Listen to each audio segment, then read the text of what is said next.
Сәлеметсіздер ме, құрметті көрермендер, каналымызға қош келдіңіздер. Егер де дүние жүзі және де Қазақстанда болып жатқан жаңалықтарды алғашқылар қатарында біле отырғыңыз келсе, видеоролик астындағы подписаться және де бір ғана лайк түймесін баса кетуді ұмытпаңыздар. Лайк түймесін басқан қолдарыңыз Кебатулланың қабырғасын ұстау нәсіп етсін.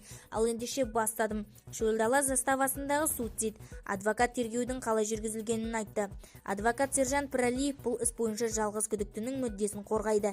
Еске салсақ, әскер қатарынан шақырылған 18 жастағы сарбаз Мирашбек Жамбыл облысындағы шекара заставасында өз-өзіне қол жұмсады және бұл үшін оның командирі айыпталды.